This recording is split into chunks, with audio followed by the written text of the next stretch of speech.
Welcome in, everyone, to another edition of the GSMC College Football Podcast, brought to you by the GSMC Sports Network.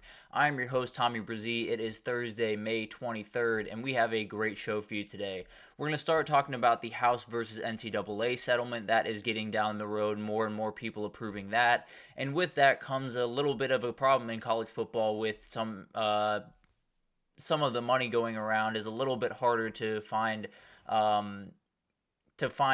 the money for. It's a little bit harder to find the money to pay all the bills, and it sounds like private equity might be coming into the picture to fix that. Also, we have some allegations against James Franklin that he was involved in possibly altering or interfering with medical decisions during his time at Penn State. Then we are going to get into USC and if they're ready for the Big Ten before finishing off with a hot take Thursday about the upcoming Heisman and what I think is going to happen there. But before we jump in today, I do want to remind you all we get tons of questions and comments throughout the show, and the best way for you all to get your question on the screen, we can have a fun back and forth here, maybe get to know each other a little bit, is to use the tip and donation link at the bottom of the screen, GSMCPodcast.net. It's a huge help not only to us here at the network, but to you all. You get to have a fun kind of interactive experience here, and I think that's always fun for the both of us. Again, that's GSMCPodcast.net.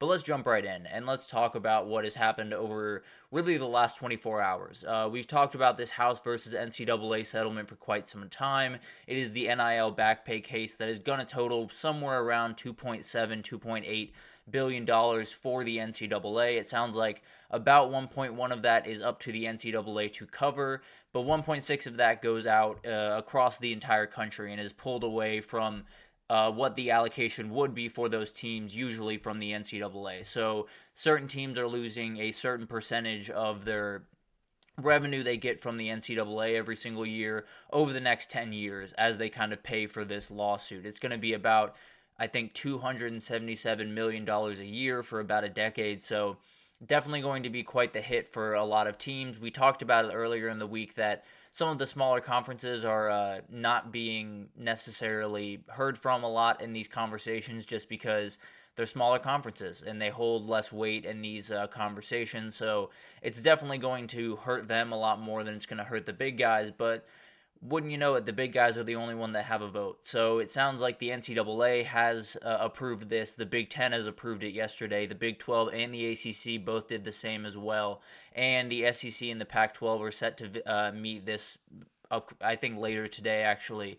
And they're going to approve this. There's almost no doubt in my mind that this will go through. And we'll have to deal with whatever repercussions come because of this. Because it's going to be a weird time. We know that it opens the door for revenue sharing, which is something that I think a lot of people around the sport have been pushing for quite some time.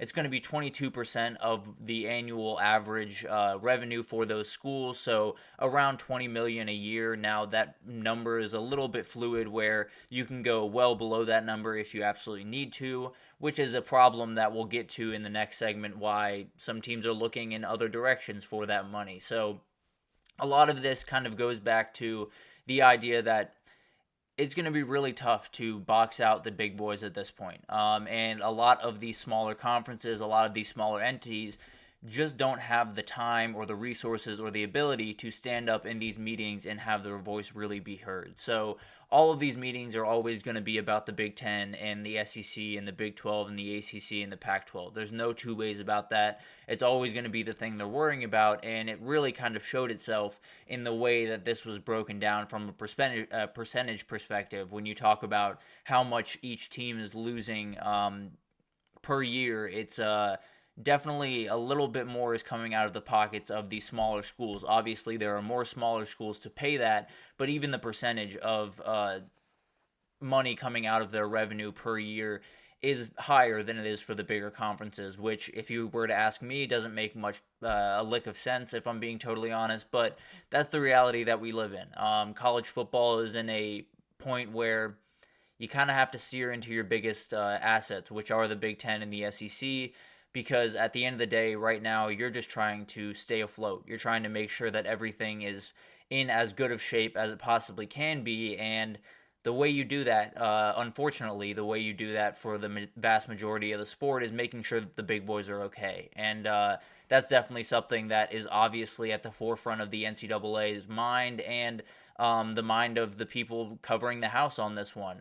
There's definitely Jeffrey Kessler is the lead attorney on this one, and I'm sure he understands the landscape as well as anyone at this point, where you got to make sure that the agreement favors the big guys, because then you get the NCAA involved, and then you get the power conferences to approve this, which is the biggest hurdle that they were going to face. So this is obviously going to be a huge topic of conversation. In fact, we'll talk about it a little bit more tomorrow after likely the SEC and the Pac-12 have agreed to this. We're going to have Andrew Tate on again, and as well as Samantha Genzer over from the Hoops and Heels podcast. So we'll definitely get into that a little bit more deeply tomorrow. I'll show you guys kind of what the actual breakup is. But one of the things we talked about, especially earlier in the week, was how this was going to affect the smaller conferences, and not just, the Group of Five or the FCS or all of those guys, but what are called the CCA 22s, which are essentially the conferences that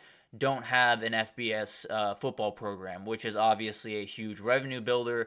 So obviously these schools have a little bit less ability to keep up in that type of realm, and they tried their best to kind of offset this to try to possibly even get a little bit more money going their direction. Didn't quite happen. It sounds like the D2 and D3 programs are safe as of right now. Obviously, that could change over the next couple of days, but if the SEC and the Big 12, or the Pac-12, excuse me, if they get involved in this and approve it, it's pretty much set in stone, and that's just kind of the way it is. And the question is, obviously, how do people kind of react to this? How do they adapt to this? And it's something that we'll definitely get into in a little bit more depth in the next segment. But the reality is there's a lot of money that's going to have to be paid by a lot of schools that don't have the money to pay it, to be totally honest. There are a lot of, I think, misunderstandings when we talk about athletic departments across the country, where I fully understand that,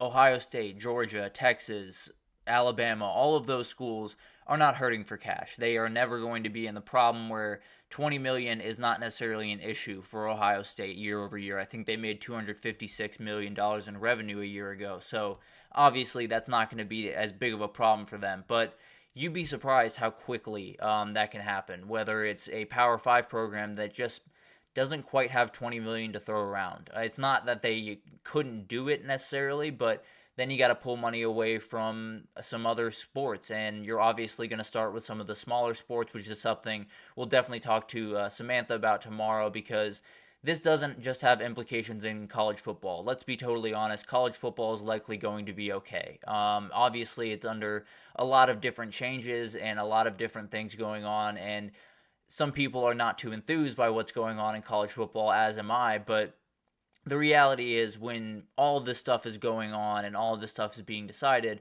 they're worrying about college football, and they're not so much worrying about many other things around the sport, around college sports. So college football will be okay. I don't necessarily worry about their ability to get this, a good chunk of that $20 million and be able to utilize it the way they see fit. You got to worry about, the softball team. You got to worry about the swimming team. You have to worry about the other teams around these schools, because it really doesn't matter who you are, right? It doesn't necessarily matter if you're Ohio State or if you're Toledo. There are difficult decisions that are going to have to be made, and especially if you're in a world where everything is about competing, especially in college football in particular. If you're one of those big schools, you have to compete every single year, and you're going to have to do it while outbidding a lot of other teams in that process. And I think it opens a door where even the Ohio States of the world could make some decisions that we don't necessarily love, but would funnel more money into the big money maker that they have, which is football. So it's a very precarious situation. It really is. I think this is obviously something that probably had to happen if you're talking from the NCAA's perspective, where you can't have lawsuits on your hand, and you absolutely can't have 4 of them and they just keep stacking up. And this will get rid of at least 3 major antitrust lawsuits that have been hanging over their head for quite some time. Now, the question is, does that do away with lawsuits against the NCAA? Probably not. I tend to believe that there will still be ways to come after the NCAA for back pay payments, for some different things that have gone on in the past that they have kind of admitted are not the right way to go about business. And the question I guess I have is, what happens when all of that goes down? Because right now, the NCAA, it feels like a lot of people reporting on this, or have talked to the people in the NCAA, are kind of working under the assumption that this solves all of their problems all at once, at least in the courtroom. And I don't necessarily view that the same, and I don't necessarily know why they would. So it's one of those things where you have this big time question mark around the NCAA. Whether you're a small conference, a big conference, it doesn't necessarily matter. You're going to have some decisions to make over the next little bit that you didn't have to make 5 years ago, or you didn't even have to make 2 years ago. So it's going to be fascinating to kind of watch this all unfold, but also from the NCAA's perspective, they got this monkey off their back, but it doesn't mean another one's not going to jump on very, very quickly. So I guess you fix the problem for today, which is obviously, at this point in college sports, maybe that's just the ultimate goal, is just keep putting out fires as you go and hope that you land on your feet at the end of it. But from where I'm standing, from where, I think a lot of people are watching this from, they're realizing this is really just, getting this out of the way, and then you can deal with the future of college football and the future of college sports, which is still remarkably murky. But you had to get this across. You had to make sure that the NCAA did not have these lawsuits over their head. And what the future holds, we'll figure out as we come. But at the very least, they're making strides into getting some type of answer to NIL, some type of answer to the future of college football. Now, it could come at the expense of some of the smaller schools or some of the smaller sports at the bigger schools, but I guess that's the game that we're playing now.